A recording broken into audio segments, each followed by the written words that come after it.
ವಿಶ್ವಾಸವುಳ್ಳ ಭಾರತದ ಪೌರರಾದ ನಾವು ನಮ್ಮ ದೇಶದ ಪ್ರಜಾಸತ್ತಾತ್ಮಕ ಸಂಪ್ರದಾಯಗಳು ಮತ್ತು ಮುಕ್ತ ನ್ಯಾಯಸಮ್ಮತ ಮತ್ತು ಶಾಂತಿಯುತ ಚುನಾವಣೆಯ ಘನತೆಯನ್ನ ಎತ್ತಿ ಹಿಡಿಯುತ್ತೇವೆಂದು ಮತ್ತು ಪ್ರತಿಯೊಂದು ಚುನಾವಣೆಯಲ್ಲಿ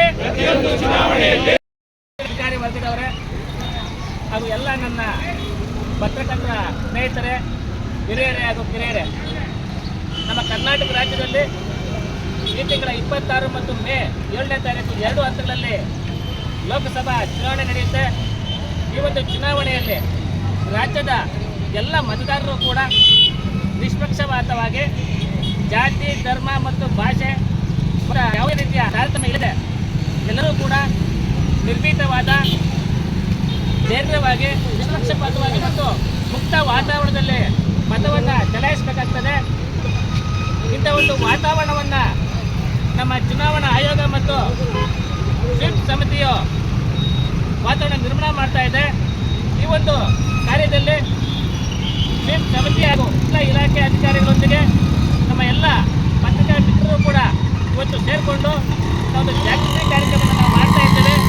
ಈ ಒಂದು ಕಾರ್ಯಕ್ರಮದಲ್ಲಿ ನಾವೆಲ್ಲ ಸೇರಿರ್ತಕ್ಕಂಥವರು ಮತದಾನದ ಬಗ್ಗೆ ಜಾಗೃತಿ ಮೂಡಿಸಬೇಕಾಗ್ತದೆ. ಅದಕ್ಕಿಂತ ಮೊದಲು ನಾವು ನಿಷ್ಪಕ್ಷಪಾತ, ಜಾತಿ ಮತ್ತು ಯಾವುದೇ ತಾರತಮ್ಯ ಇಲ್ಲದೆ ಮತವನ್ನು ಚಲಾಯಿಸ್ತಕ್ಕಂಥ ಒಂದು ಪ್ರತ್ಯೇಕ ವಿಧಿಯನ್ನು ನಾವು ಸ್ವೀಕರಿಸೋಣ. ಒಂದು ಸಮೂಹವೇ ಒಂದು ಕಡೆ ಏಪ್ರಿಲ್ 26 ಪ್ರಜಾಪ್ರಭುತ್ವದ ಉಸಿರನ್ನು ನಾವು ಜನಗಳಿಗೆ ಅದರ ಮಹತ್ವವನ್ನು ತಿಳಿಸುವ ಒಂದು ಮಹತ್ವದ ದಿನ ಆಗಿದೆ. ಈ ಒಂದು ಕಾರ್ಯಕ್ಕೆ ನೀವೆಲ್ಲ ಸೇರಿ ಬಹುಶಃ ಕರ್ನಾಟಕದಲ್ಲೇ ಮೊದಲನೇ ಬಾರಿಗೆ ಪತ್ರಕರ್ತರ ನೇತೃತ್ವದಲ್ಲಿ ಈ ಒಂದು ಕಾರ್ಯಕ್ರಮ ನಡೀತಾ ಇರೋದು ನಾವೆಲ್ಲ ಹೆಮ್ಮೆ ಪಡಬೇಕು. ಒಂದು ಕಡೆ ಒಂದೊಂದು ಮತನೂ ಸಹ ಬಹಳ ಅವಶ್ಯಕವಾಗಿ, ಬಹಳ ಮುಖ್ಯವಾಗಿ ಇರ್ತದೆ. ಅದಕ್ಕಾಗಿ ನಾವೆಲ್ಲ ಜನಗಳ ಮನವೊಲಿಸಬೇಕು. ಅವ್ರು ಯಾರಿಗಾದರೂ ವೋಟ್ ಮಾಡಲಿ, ಅವ್ರು ಯಾರಿಗೂ ವೋಟ್ ಮಾಡೋ ಇದ್ರೆ ನೋಟಾಗಾದರೂ ಹಾಕಲಿ, ಅದನ್ನು ಜನಗಳ ಮನವೊಲಿಸಬೇಕಾಗುತ್ತೆ. ಪ್ರತಿಯೊಂದು ಕಡೆ ಹೋಗಬೇಕಾಗುತ್ತೆ. ನಾವು ಯಾವುದೇ ರೀತಿಯ ಒಂದು ಸಂಕೋಚ ಇಲ್ಲದೆ, ಬೇಸರ ಪಟ್ಟಂತೆ ಪ್ರಜಾಪ್ರಭುತ್ವದ ರಕ್ಷಣೆ ನಮ್ಮೆಲ್ಲರ ರಕ್ಷಣೆ. ಪ್ರಜಾಪ್ರಭುತ್ವ ಇದ್ದರೆ ಗುಲಾಮಗಿರಿ ಆಗುತ್ತೆ. ಈ ಮಾತನ್ನು ನಾವೆಲ್ಲರಿಗೂ ಹೇಳಿ ದಯವಿಟ್ಟು ನಾವು ಮತದಾನ ಮಾಡೋಕ್ಕೆ ಅವಕಾಶ ಮಾಡಿಕೊಡ್ತೀವಿ. ನಮ್ಮ ಮಾತು 26ರಂದು ಏನು ಲೋಕಸಭಾ ಚುನಾವಣೆ, ಏನು ಈ ದೇಶದ ಚುನಾವಣೆ ನಡೆಯುತ್ತದೆ 2 ಹಂತದಲ್ಲಿ, ಮೇ 7 ಮತ್ತು ಏಪ್ರಿಲ್ 26ರಂದು ನಮ್ಮ ರಾಜ್ಯದಲ್ಲಿ ಏಪ್ರಿಲ್ 26ರಂದು ಚುನಾವಣೆ ನಡೀತಾ ಇದೆ. ಏನು ನಮ್ಮ ತಾಲೂಕು ಸ್ವೀಪ್ ಸಮಿತಿ ಅಧ್ಯಕ್ಷರು ಮುನ್ರಾಜ್ ಅವರು ಈ ಒಂದು ಕಾರ್ಯಕ್ರಮಕ್ಕೆ ನಮಗೆಲ್ಲ ಬಹಳ ಸಾಥ್ ಕೊಟ್ಟಿದ್ದಾರೆ. ಇವತ್ತು ತಾಲೂಕಿನಲ್ಲಿ ಇರ್ತಕ್ಕಂಥ ಎಲ್ಲ ಪತ್ರಕರ್ತರು ಸೇರಿಕೊಂಡು ವಿವಿಧ ಇಲಾಖೆಯ ಅಧಿಕಾರಿಗಳು ಸಹ ನಮಗೆ ಸಾಥ್ ಕೊಟ್ಟಿದ್ದಾರೆ. ಇವತ್ತು ಏನು ಜನರಿಗೆ ಒಂದು ಚುನಾವಣಾ ಜಾಗೃತಿಯನ್ನು ಮೂಡಿಸೋದಕ್ಕೆ ನಾವೆಲ್ಲ ಇವತ್ತಿಲ್ಲಿ ಬಂದಿದ್ದೀವಿ. ಸೊ ರಾಜಕಾರಣದಲ್ಲಿ ಬಹಳ ದೊಡ್ಡ ಶಕ್ತಿ ಇದೆ.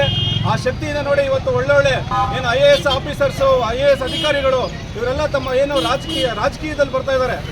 ತಾವು ಮಾಡ್ತಾ ಇರ್ತಕ್ಕಂಥ ಕೆಲಸ ಕಾರ್ಯಗಳನ್ನ ರಾಜಕೀಯದಲ್ಲಿ ಅಭಿಲಾಷೆಯಿಂದ ಬರೋದಾರೆ. ಸೊ ಹಾಗಾಗಿ ಒಂದು ಶಕ್ತಿ ರಾಜಕಾರಣದಲ್ಲಿ ದೇಶವನ್ನು ಕಟ್ಟುವ ಶಕ್ತಿ ಇದೆ. ಇದನ್ನೆಲ್ಲ ಹಾಕೊಂಡು ಏನು ತಮಗೆ ಒಳ್ಳೆ ವ್ಯಕ್ತರು, ಉತ್ತಮಗಳನ್ನ ಆಯ್ಕೆಬೇಕು ತಮ್ಮ ಮತದಾನದ ಮೂಲಕ. ಬಾಬಾ ಸಾಹೇಬ್ ಅಂಬೇಡ್ಕರ್ ಅವರು ಈ ದೇಶದ ಪ್ರತಿಯೊಬ್ಬ ನಾಗರಿಕರಿಗೂ 18 ವರ್ಷ ಮೇಲ್ಪಟ್ಟ ಎಲ್ಲರಿಗೂ ಮತದಾನ ನಡೆಸಿಕೊಟ್ಟಿದ್ದಾರೆ. ಅವೆಲ್ಲ ಇದನ್ನ ಯಾವುದೇ ಧರ್ಮ, ಜಾತಿ ನೋಡದೆ ಒಳ್ಳೆತನವನ್ನು ನಡೆಸತಕ್ಕಂಥ ವ್ಯಕ್ತಿಗೆ ನಾವು ಇವತ್ತಿನ ಆಯ್ಕೆ ಮಾಡ್ಕೊಳ್ಬೇಕಾಗ್ತದೆ. ಆ ಮೂಲಕ ನಮ್ಮ ಪ್ರಜಾಪ್ರಭುತ್ವ ವ್ಯವಸ್ಥೆಯನ್ನು ನಾವೆಲ್ಲ ಯಶಸ್ವಿಯಾಗಿ ಉಳಿಸ್ಕೊಳ್ಬೇಕಾಗ್ತದೆ ಅಂತ ಹೇಳ್ತಾ ನನ್ನ